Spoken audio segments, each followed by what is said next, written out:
Klimczak. And we are Two Peaks in a Pod. Well, hi, everybody. Welcome back. We have actually had a couple weeks off from podcasting because we've been on spring break. I know. It was so nice. Yeah. Did you have fun on your trip? Oh, my gosh. So fun. So everyone out there listening, Dr. Reed was so nice and covered the clinic for me while I was gone. And she did a really good job of taking care of my patients. Thank you. It was wonderful. I came back and I saw some plans. I was like, ooh, nice plan. I'm like, okay, good idea. I'm glad we did this. Well, thank you to Dr. K, too. She also covered for me. We got to split spring break, so we both got to go have a little bit of fun. And it was nice, but I did miss you guys, and I missed work, too. So we're back. That's good. You're like, I didn't miss you. Thanks a lot. No, I've never heard someone say they miss work while you were in Turks and Caicos. I just think about it all the time, but I really tried to, just focus on my family and everything, but you can't help but wonder, like, things going back there and all the rest of it. So I know, it's hard. Okay, so you know how I usually bring up a celebrity, and most of the time you don't know who the celebrity is because you're not up and trending with all the young people. But I have a celebrity that I think even you may know. Oh, yeah. And this is Dolly Parton. Oh, my God. Love her. Love her. Live my life by her. I figured you would. Okay, Dolly Parton, I didn't really know actually that much about her. Of course, I know who she is, but a lot of times, even these days, they bring up a lot of her like older quotes and everything. And I will say, I love her quote about blondes. Have you heard that? Tell me. I guess some kind of news reporter or somebody said, "Does it bother you when people say blondes are dumb?" Mm-hmm. And she said, "Well, no, it doesn't bother me because I know I'm not dumb and I'm also not blonde, actually." Where's a wig or whatever. That's so funny. That is my life quote there. Same. That's hilarious. I like her quote, "The higher the hair, the closer to God." Okay, perfect. Love it. So I was surprised because I actually had not heard this about Dolly Parton before. So she came out and she actually said that she had suffered depression after being diagnosed with endometriosis. And she ended up actually undergoing a partial hysterectomy back in 1985. And then she went on to share during this interview about the impact that her severe symptoms had on her physical and mental well-being. And so this is the first I'd heard of that. Had you ever heard I had no idea talk she had about that endometriosis. before? No. Mm-mm. And of course, my heart really went out to her, especially because people forget that when you're famous, it doesn't mean you're immune to having common medical issues or problems. And I just tried to imagine how hard that must have been. With endometriosis, for example, you can have severely painful, debilitating periods. What if that was going on when she was about to give a show or something? And you just have to do it. Yeah, you have to put a smile on your face and just get out there and perform and pretend like that's not going on. And so I was really surprised to see that. And so I thought maybe we could talk about endometriosis today. Yes. Yeah. I do think endometriosis is a topic that's becoming just more, there's more awareness, I think, in just celebrities and Hollywood and news. I feel like they're always doing specials on endometriosis and everything. So the good thing is I think there's more and more education about it, as opposed to even, 10, 15 years ago, I think people didn't really take women seriously when they were complaining about chronic pelvic pain. Mm-hmm. There's a lot of, I think, more acceptance and understanding. Yes. Yeah. So first, let's just talk about what is endometriosis. And endometriosis means that little bits of the lining of your uterus end up in other parts of your body that they're not supposed to be at. So for example, these little bits can implant on the ovaries, on or in the fallopian tubes, in the pelvis. Those are probably the most common areas that we've seen. But sometimes really aggressive endometriosis can even get into the bowels, the bladder, and some other surprising body parts too. So sometimes you can even get endometriosis along your diaphragm, in your lungs, in scars, in the vaginal area. So I've definitely seen some odd places for endometriosis to end up. And so we kind of use that information to try to help us figure out how could somebody end up with endometriosis in the first place, right? Right. Yeah. I think it's really strange that men can have endometriosis. Oh, I didn't realize that. Women who haven't gone through puberty. I think those are some of the other strange things. Interesting. Yeah. So we kind of think of, okay, what's causing this? Why would you ever get these little cells that should only be bleeding and shedding their lining coming out your uterus like a normal period that you're used to in other places, right? So those cells, they bleed, they cause pain, wherever they are. They can actually be like invading into the nerves where they are and causing pain. But how do they get there, right? So one of the obvious thoughts was, okay, well, you're bleeding down through your cervix. We kind of know what our anatomy looks like, right? You have your uterus, you have your fallopian tubes. You're supposed to bleed out down through your cervix, out your vagina, right? Well, they thought, okay, you can have some bleeding that's going back out through your fallopian tubes and kind of spilling out and seeding these little cells all throughout your ovaries, your fallopian tubes, and your pelvis, like Dr. Reed was saying. And then they sit there and they cause inflammation and they cause pain and bleeding each month, just like your cycle. Yeah. I just remember even when I was, a med student, we were on my general surgery rotation. What we really learned is that any type of blood is very irritating to the peritoneal cavity, to the inside of your abdomen. And so that's why oftentimes people would know if there was some kind of surgical emergency coming in, because the person would be kind of doubled over in severe pain. And then they would be able to diagnose that that person had what's called an acute abdomen, that they were had some kind of bleeding going on the inside. But imagine if you're a woman with endometriosis and you're having that happen every month, where that blood is spilling back through the fallopian tubes and it's sitting in the pelvis. And what's interesting, I will say, is some women don't really have any symptoms from it at all, but some women, it's very sensitive, very painful. And also your immune system gets involved. Your immune system says, wait, that's not supposed to be there. And it starts making all these inflammatory cells and starts attacking these endometriosis implants and everything. And so it really creates an unfavorable environment overall in the pelvis. Absolutely. Yeah. But I think what's interesting is that predominant theory of retrograde menstruation causing endometriosis, and that's what I, do believe likely causes most of it, doesn't really explain how or why endometriosis can happen in some of these other cases like you brought up. How could it happen in a man, or how could it happen in somebody who's never had a period? Or how could menstrual blood end up in your lungs? Right. Because how would menstrual blood get up there? So do you want to talk about one of the other theories? So there's two other theories behind endometriosis, and these are maybe a little bit more specific. So, but one of them is called lymphovascular spread. And so basically the thought is that these cells are basically getting transported through our systems like blood and lymph systems, and then getting deposited other places in our body, like spreading to the lungs, right? It's somehow getting into these cells, being transported around, getting spreaded. The other one is called coelemic metaplasia. And that's kind of just a fancy word for a change in a cell to a different type of cell, right? So basically the outer layer of the peritoneal cavity and these other things is getting changed from the type of cell it should be to the type of cell that would be present in the inside lining of the uterus that would bleed and shed each month from a period. So those are kind of these two other probably lesser known theories, unless you're a gynecologist, right? And you study this. But ideas as to why you can have endometriosis in bizarre places and not really the expected sites. And I've had a couple cases that I've seen over the years. So one of them I saw was in a C-section scar. And then I have seen endometriosis in the vulva area as well too. So I've definitely gotten to see some firsthand experience of it popping up in places you just wouldn't necessarily expect. So, okay, so let's kind of talk about one of the hardest things with endometriosis. How do we diagnose endometriosis? With so many of the fertility conditions we look for, it's easy. We may have a lab test that we can run on you. We may have an imaging test we can run on you to identify this.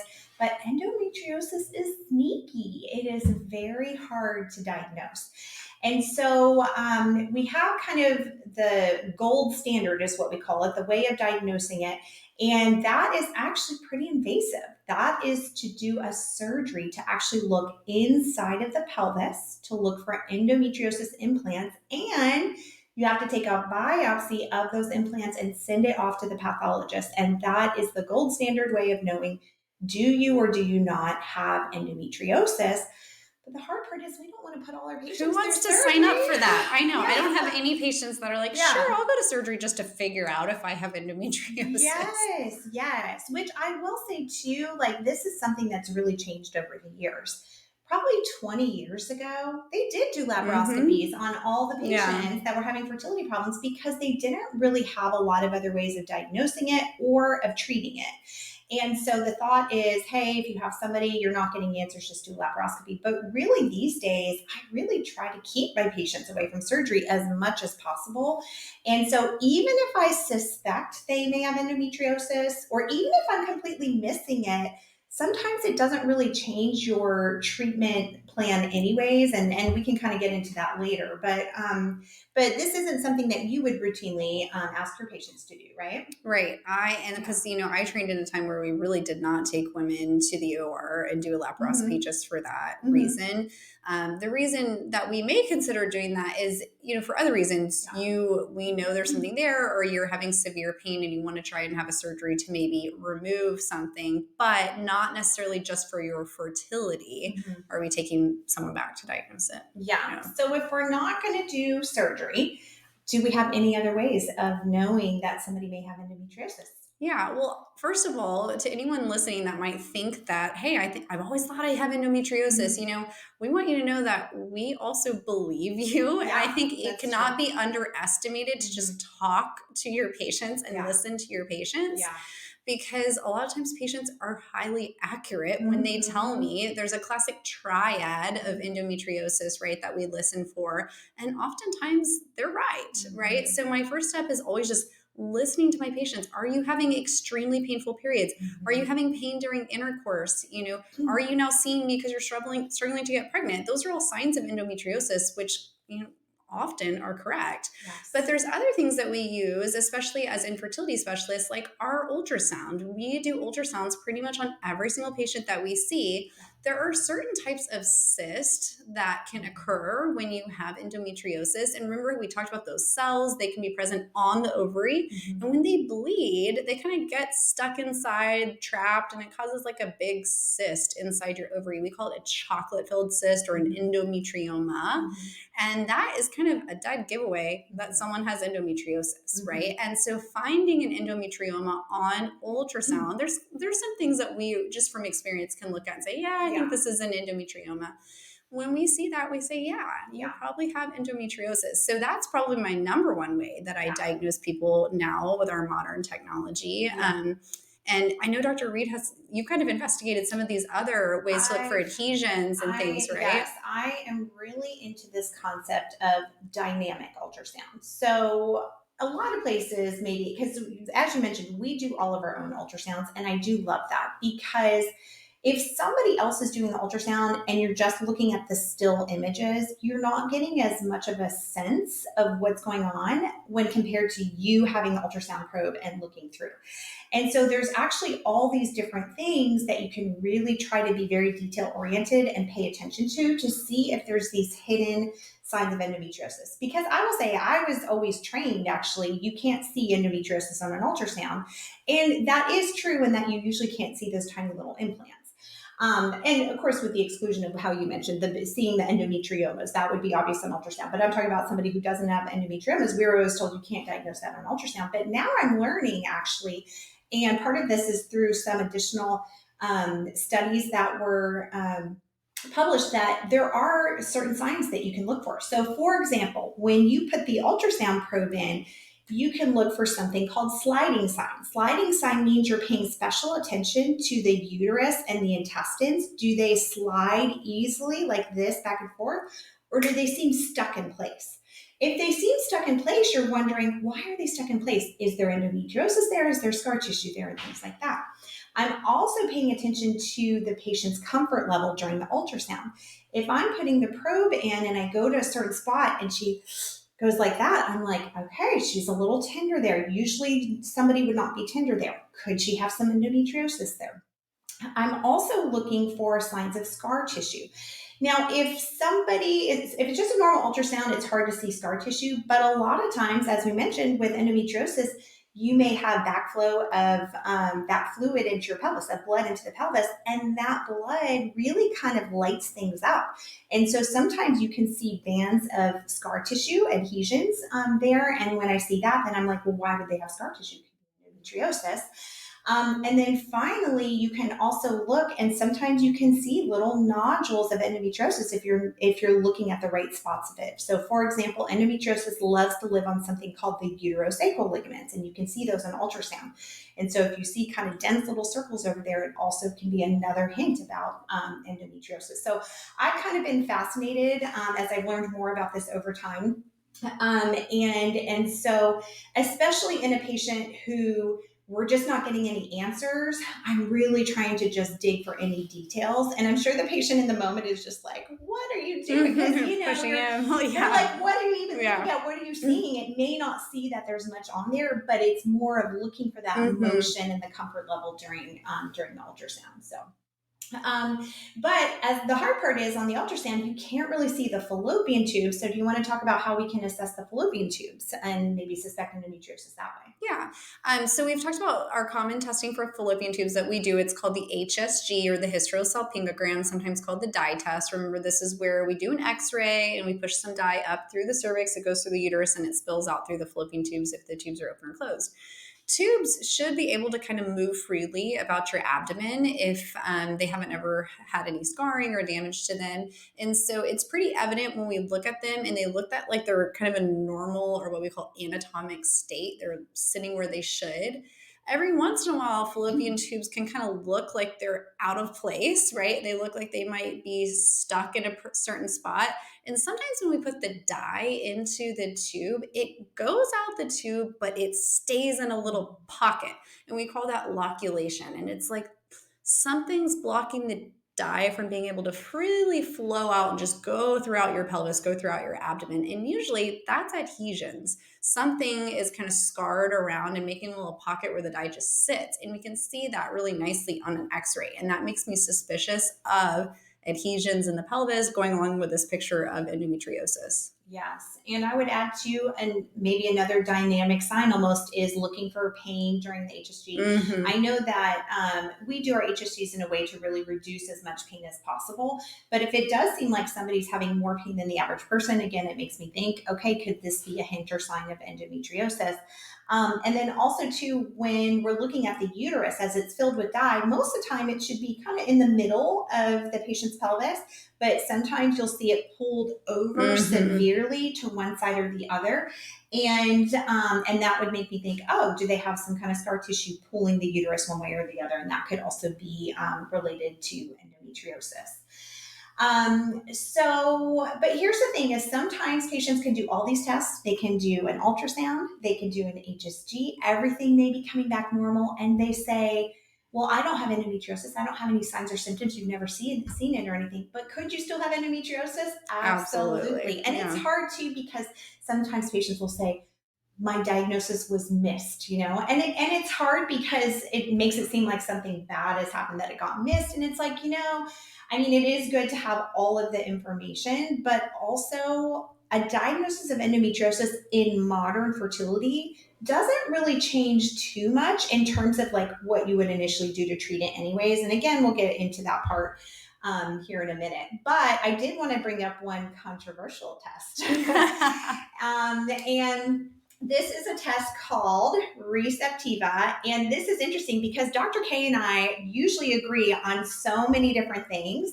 But Dr. K is actually a world famous published author on a study that has an opposing opinion from me on this. And so I thought we should bring it up and talk about it a little bit. Okay, Receptiva is a test that looks for a molecular marker expressed in the lining of the uterus called BCL6. And the person who sells the Receptiva test feels that having an increased level of this marker is associated with endometriosis, and treatment of this marker could result in better chances of getting pregnant and lower chance of miscarriage. And before I knew that Dr. K was a world expert on this, I had dabbled with this test, and I just coincidentally had good experiences with it, where I've, just had patients, we couldn't figure out what's going on. We do the test and we treat, and then they have baby. And these are called anecdotal experiences. This is not an official research study or anything. But it's kind of hard when you've had that to accept that it may not be the case. And so I'm a little more attached, I think, to the Receptiva test. But Dr. K has had some personal experience actually doing the test herself, actually performing the test. And do you want to share what you found?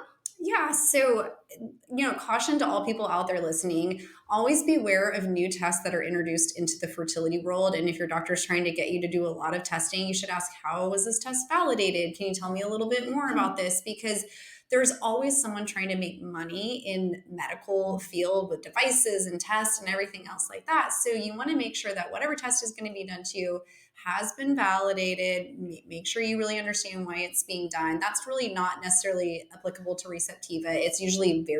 It's non-invasive. It's a safe test to do. It's not going to harm you in any way. But every once in a while, these tests can harm people. So ask more questions if it's a new test. But I'm always suspicious for that reason of new tests coming into the fertility world. So what we did for this particular BCL6 test is we tried to, first of all, just replicate doing it. The way that this test is done is with immunohistochemistry. That's a fancy word for essentially using staining with antibodies to stain and see, is this molecule kind of there or not?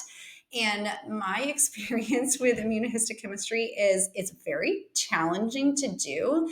And you can kind of find whatever answer you're looking for when you do it. So I do, anytime I'm reading papers where most of the data came from immunohistochemistry, I always have like a little bit of a light in the back of my mind going off like, how accurate do I really think this is? Because I think it's very difficult to replicate those things. And I'm not sure that it's extremely sensitive and specific for what we're looking for. And so definitely Receptiva should be used in the patient population that they're really saying it should be used for, and that is the unexplained infertility population. So that's the first thing. Unexplained infertility means you went through all of your testing, can't really figure out what's going on, and that is how Dr. Reed has been using it on her patients, right? She's trying to just test something else. And the unexplained infertility population is much more likely to have endometriosis. We know that with certainty, okay? And so there's something called a positive predictive value of a test. And the more prevalent disease is in that population, the positive predictive value is going to go up. Okay. So if you are not part of the unexplained infertility population and you try and apply this test of Receptiva to you, your likelihood that you get a false positive is high. So it really should only be applied to the population that they're telling us it should be, unexplained infertility. So if you're going through, your tubes are blocked, you have PCOS, you have male factor, things like that, probably shouldn't be doing Receptiva. Okay. It's just not who it's indicated for. So that's the first thing I would caution. And the second thing is it's something that we need to investigate more. I would like to see another group come out with really strong evidence that doesn't have money in the game to say that it's working, right? I want a third party to agree because I haven't seen the test really replicated. Yeah. That's what would be convincing to me. It's really nice. Yeah. Everyone wants a test for endometriosis that really just involves a biopsy of the lining of the uterus. We don't have to take our patients to surgery. Yeah. But fundamentally, also, even you guys listening can understand this, endometriosis is the presence of glands and stroma outside of the uterus that should only be present in the uterus. And we're doing a test on the inside of the uterus to diagnose that. I have a really hard time with that, just in the basics, the fundamentals of it. Yeah. There are markers. This BCL6 is a marker. It's an overexpression. So it's expressed in everyone. So what's overexpression? We're not really sure. So there's a lot of gray areas, and I think we should investigate more things. It's a really exciting field. We need to figure out an easier way to diagnose with endometriosis. Yeah.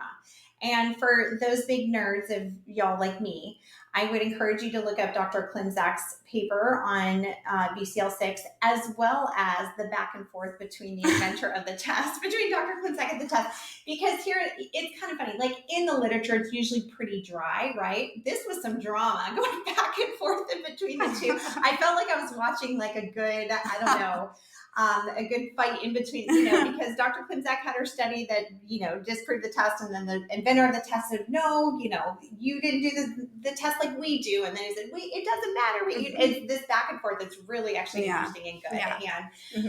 And so it definitely made me think. And here's one of the things that really made me think about is I had gotten so attached to the fact that I've had all these patients that have had babies after they had a positive test and we did the treatment. And I said, well, what is an explanation that could make sense with Dr. K's data and with the inventor of the test data? Because they both have data. And I said, you know what? Maybe it's really not about the test, but about the treatment. Definitely. So the treatment that I give is Depo-Lupron, which is hormone suppression for several months. And I usually give letrozole as well before I do the embryo transfer. And I was doing this on people who had a positive Receptiva, and then they would suddenly have a baby when they had struggled before. And then I thought, well, what happens if we gave this treatment to somebody with a negative BCL6? Maybe it would help them too, And so I definitely agree that I think there's more for us to know and more for us to learn about. And so you have some really good points, and I'm glad that you were there to help us figure it out. So. Okay, so I think we're running short on time. We might have to just talk about treatment pretty quickly. Yeah. So let's say a patient had a laparoscopy and they came to you and they said, you know what, they told me I had mild endometriosis. What should I do? What kind of treatment would you recommend? The first question that you really want to ask yourself and what your doctor is going to ask you is, what are your goals, right? Do you want to get pregnant or do you not want to get pregnant? If you're not looking to get pregnant, we're going to try and quiet down your endometriosis as much as we can. For treatment of your pain, it's usually just NSAIDs, things like ibuprofen, Tylenol, okay? And then if you are open to it, we usually try and put you on some sort of hormonal birth control pill to suppress all of those lesions, basically make them quiet. I like a nice continuous regimen birth control pill. That means that you're not really taking those placebo weeks, you're just on it all the time. And the idea is we kind of shut everything down. Estrogen is basically the fuel for endometriosis, and it makes it grow and get inflamed and you're miserable. So we would just want the least amount of estrogen feeding those lesions as possible. So we put you on a nice continuous birth control regimen. And usually people have relief from just that. This is called medical management of endometriosis. Typically, if you don't respond to that, we have some bigger guns that we can use. Dr. Reed had mentioned Depo-Lupron. That's an injectable medication that you can do actually every 3 months.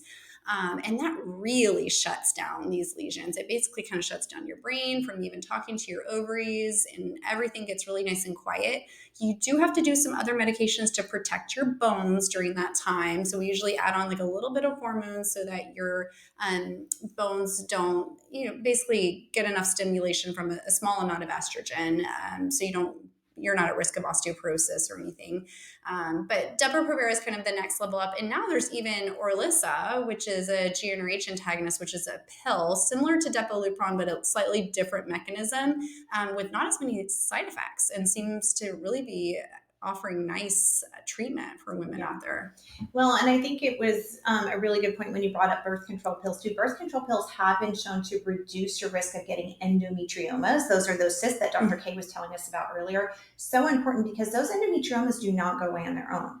Oftentimes you may even need to get them surgically removed, and that can damage the ovaries. So we really want to prevent our patients from forming those. And so yes, if you're not trying to get pregnant, it is good to do everything we can to suppress that endometriosis for sure.